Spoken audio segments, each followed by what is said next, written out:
రెడ్డి గారు తిరిగి సినిమాలు తీయాలి అనే కార్యక్రమం మొదలుపెట్టినప్పుడు ఎన్టీ రామారావు గారు అబ్బాయితోనే చేయాలి అని అనుకున్నాడు ఆయన. ఎందుకంటే ఆ బ్యానర్కి ఒక విలువని అంటే వరుస విజయాలని అందించినటువంటి హీరో ఎన్టీఆర్. ఎన్టీఆర్ కొడుకుతోనే చేయాలి అనే ఉద్దేశంతో భైరవ ద్వీపం అనే సినిమా తీశారు, సంగీతం గారి డైరెక్షన్. ఈయన కేవీ రెడ్డి గారి శిష్యుడు కాబట్టి ఆయనకు అప్పచెప్పారు ఆ బాధ్యత. ఆ సినిమా జానపదాలు, అప్పటికి జానపదాల చరిత్ర అయిపోయి చాలా కాలం అయిపోయింది. మళ్ళీ జానపదం చూస్తారా చూడరా అనేది ఓ సందేహం. అయినప్పటికీ మనం పాతాళ భైరవి లాంటి ఒక జానపదం చేయాలి అనుకున్నారు, చేశారు. జనం బాగానే ఆదరించారు ఆ సినిమాని. రోజా హీరోయిన్ ఆ సినిమాలో. మ్యూజికల్గా చాలా పెద్ద హిట్ ఆ సినిమా. అంటే నరుడా ఓ నరుడా అని ఒక పాట ఉంటుంది, అది చాలా పెద్ద, అంటే టేకింగ్ పరంగా కూడా రంభతో తీశారు. టేకింగ్ పరంగా కూడా ఆడియన్స్ మీద ఒక అద్భుతమైనటువంటి ముద్ర వేసినటువంటి పాట అది. అక్కడ నుంచి అంటే బాలకృష్ణ ఒక రకంగా డైరెక్టర్స్ ఆర్టిస్ట్. రామారావు గారికి ఉండేది ఆ లక్షణం. సెట్లోకి వెళ్ళిన తర్వాత డైరెక్టర్ చెప్పింది ఆకలింపు చేసుకుని చేసి వచ్చేయటమే, వేరే ఆర్గ్యుమెంట్స్లోకి వెళ్ళరు వాళ్ళు. బాలకృష్ణ కూడా అంతే. వన్స్ ప్రాజెక్ట్ ఓకే చెప్పిన తర్వాత సెట్లోకి వెళ్ళి డైరెక్టర్ ఏది చెప్తే అది చేసి వచ్చేయటమే. ఇది రీజనింగ్ ఉందా లేదా ఇలాంటివి కూడా పట్టించుకోడు ఆయన. అదంతా వాళ్ళ బాధ్యత అనుకుంటాడు. రామారావు గారు కూడా అలాగే అనుకునేవాడు. అలా అనుకోవడం వల్లనే ఆయన తొడగొడితే ట్రైన్ వెనక్కెడుతుంది అనే సీన్ తీశారు ఒక సినిమాలో.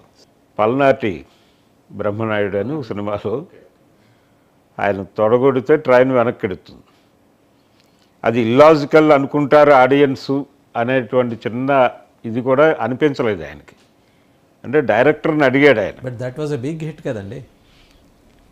లేదు, ఆ సినిమా పెద్దగా ఆడలేదండి. దానికి ముందు నరసింహనాయుడు ఇవన్నీ హిట్స్ ఉన్నాయి. బి గోపాలే ఆ సినిమా కూడా డైరెక్టరు. బి గోపాల్తో కూడా చాలా సక్సెస్ఫుల్ ప్రయాణం ఉంది ఆయనకి.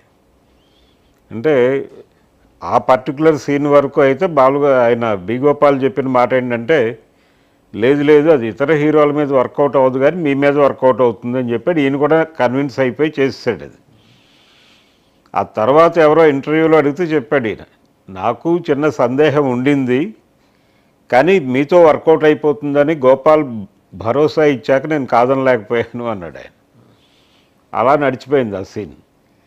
అయితే బి గోపాల్తో తన ప్రయాణం, లారీ డ్రైవర్ అనే సినిమా చేశారు వాళ్ళు మొదట, పెద్ద హిట్. రౌడీ ఇన్స్పెక్టర్ అనే సినిమా త్రివిక్రమరావు గారి బ్యానర్లో చేశారు, విజయలక్ష్మి ఆర్ట్స్.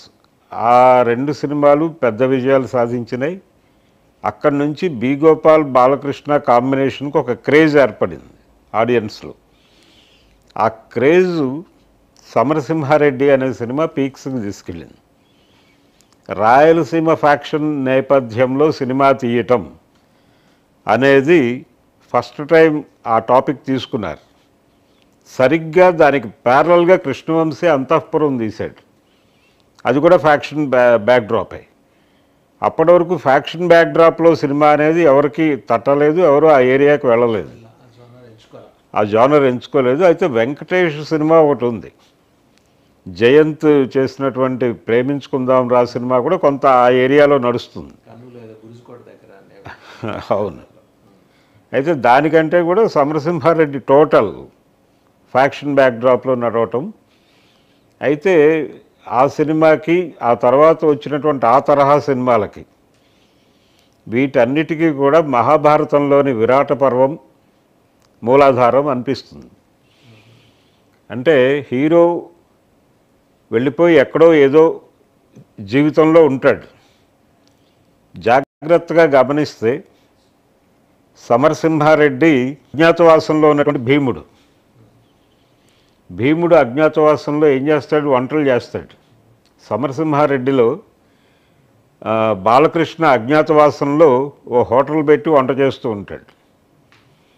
ఇదొక పోలిక. అలాగే ఇలాంటి బ్యాక్డ్రాప్లోనే నడిచేటువంటి నరసింహనాయుడు సినిమాలో ఆయన నాట్యాచార్యుడిగా ఒక అజ్ఞాత జీవితం గడుపుతూ ఉంటాడు. అంటే బృహన్నల అక్కడ. ఇలా అక్కడి నుంచి అంటే విరాట పర్వం అనండి, లేకపోతే అజ్ఞాతవాసం అనండి, దాన్ని ఆధారంగా చేసుకుని అనేక కథలు వచ్చినాయి. భాష కూడా అదే. దాదాపుగా తర్వాత వచ్చినటువంటి చిరంజీవి గారి మాస్టర్ కూడా అక్కడి నుంచి పుట్టింది, ఇంద్ర అక్కడి నుంచి పుట్టింది. ఈ తరహా కథలన్నిటికీ కూడా మాతృక విరాట పర్వం.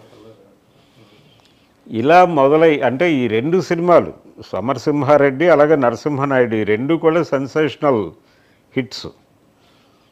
బాలకృష్ణ దగ్గర ఉన్నటువంటి గొప్ప ఇదేంటంటే ఆయన సినిమా హిట్టు అనే మాట జనం బాగుంది అంటే ఆ సినిమా ఆ టైంలో వచ్చినటువంటి అన్ని సినిమాల రికార్డుల్ని కొట్టేస్తుంది. సినిమా బాలేదు అంటే అప్పటికి ఉన్నటువంటి ఫ్లాప్ సినిమాలు అన్నిటికంటే కూడా తక్కువ చేస్తుంది. ఇటు ఎక్స్ట్రీమే, అటు ఎటైనా ఎక్స్ట్రీమే. అది ఒకటి సార్. అంటే చాలామందికి బాలకృష్ణ అభిమానులని ఉండే సందేహం ఏంటంటే ఆయన తండ్రి ఇన్ఫ్లుయెన్స్ లేకుండా తన ముద్ర ఎలా బలంగా వేసుకుంటే రామారావు అనే ఆయన టవరింగ్ పర్సనాలిటీ, ఎంత కాదనుకున్నా ఆ ఇన్ఫ్లుయెన్స్ ఉంటుంది. అలాంటిది బియాండ్ హిజ్ ఇన్ఫ్లుయెన్స్ బాలకృష్ణ తన ముద్ర తను వేసుకోగలిగారు. అంటే రామారావు గారు చాలా ఆయన బహుముఖ ప్రజ్ఞాశాలి ఆయన. అయితే ఆయనలాగా అలాంటి క్యారెక్టర్లు చేయాలనేటువంటి ఒక తపన బాలకృష్ణ కూడా ఉండేది. ఆ తపనతోనే ఆయన నర్తనశాల అనే సినిమా డైరెక్ట్ చేయాలి, తన ఓన్ డైరెక్షన్లో ఆ సినిమా తీయాలనుకున్నాడు. అందులో ఆయనకి విపరీతంగా అట్రాక్ట్ చేసిన సీన్ ఏంటంటే కమలాకర కామేశ్వరరావు గారి టేకింగ్. ఎవరెవరు అజ్ఞాతవాసంలో ఎలా జీవించాలి అనేది వాళ్ళు మాట్లాడుకుంటారు. ఒక ఇంటర్నల్ కాన్ఫరెన్స్ ఒకటి జరుగుతుంది. దానిలో ఎన్టీఆర్ డైలాగ్ వినిపిస్తూ ఉంటుంది, మనిషి కనిపించడు, అలా స్తంభం చాటు నుంచి వస్తాడు. ఆ షాటు, ఆ తీసిన విధానం ఈయనకి విపరీతంగా నచ్చేసింది బాలకృష్ణకి. నచ్చి ఆ సినిమాని నేను తీయాలి నా డైరెక్షన్లో అని చెప్పి సౌందర్యని ద్రౌపదిగా పెట్టి, ఆయన శరత్ బాబుని ధర్మరాజుగా పెట్టి, తాను అర్జునుడు బృహన్నల 2 చేయాలి అనే ఉద్దేశంతో ప్రారంభించాడు. ఈలోపు ఆ షూట్ జరుగుతూ ఉండగా సౌందర్య చనిపోవడంతో ఆ షూటింగ్ అయిపోయింది. అలా డైరెక్షన్ చేయాలి అనేటువంటి ఒక కార్యక్రమం అలా నిరవధికంగా వాయిదా పడింది. ఇప్పుడు ఏమైనా చేస్తాడేమో చూడాలి.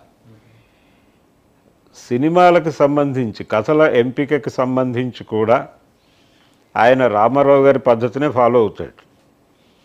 తొలి దశ